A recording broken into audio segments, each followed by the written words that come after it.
নমস্কার, নিউজ 18 প্রাইমে আমি পারমিতা রয়েছি আপনাদের সঙ্গে। আর আজকে নিউজ 18 প্রাইম শুরু করব উত্তর 24 পরগনার গাইঘাটার একটি খবর দিয়ে, যেখানে মিড ডে মিলে চাল চুরির অভিযোগ উঠছে স্কুলেরই অস্থায়ী কর্মীর বিরুদ্ধে। ঠিকই শুনছেন, মিড ডে মিলের চাল চুরির অভিযোগ স্কুলেরই অস্থায়ী কর্মীর বিরুদ্ধে, এবং সেই নিয়েই বিক্ষোভ গ্রামবাসীদের।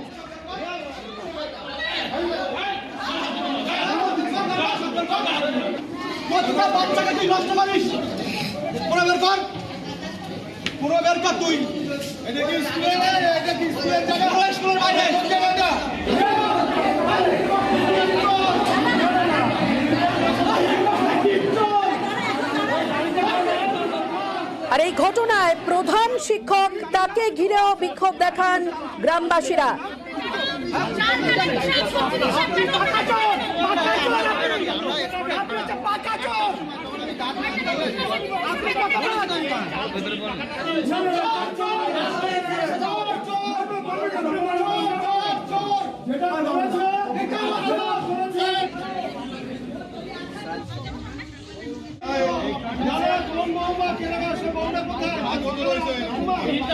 যে ছবি এই মুহূর্তে আপনারা দেখতে পাচ্ছেন, অভিযুক্ত অস্থায়ী কর্মী মিহির বিশ্বাস এবং প্রধান শিক্ষক ঘিরে ধরে বিক্ষোভ দেখাচ্ছেন স্থানীয়রা, গ্রামবাসীরা তারা বিক্ষোভ দেখাচ্ছেন।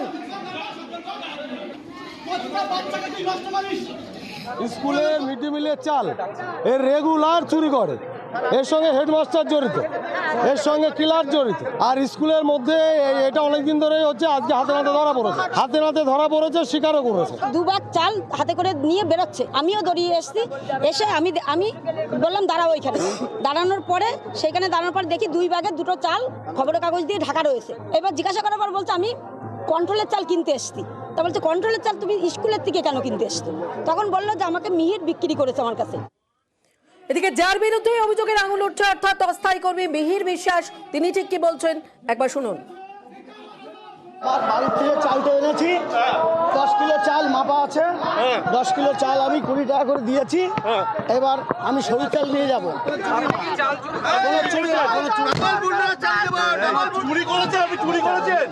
চুরি না, রেশনের চাল।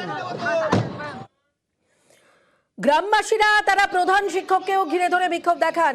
প্রধান শিক্ষকের কি বক্তব্য এই বিষয় সম্পর্কে একবার শুনুন।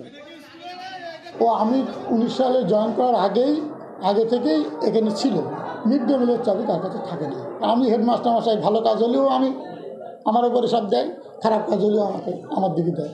আমি একদম পরিষ্কার পরিচ্ছন্নভাবে স্কুল চালাই, মিড ডে মিলও চালাই।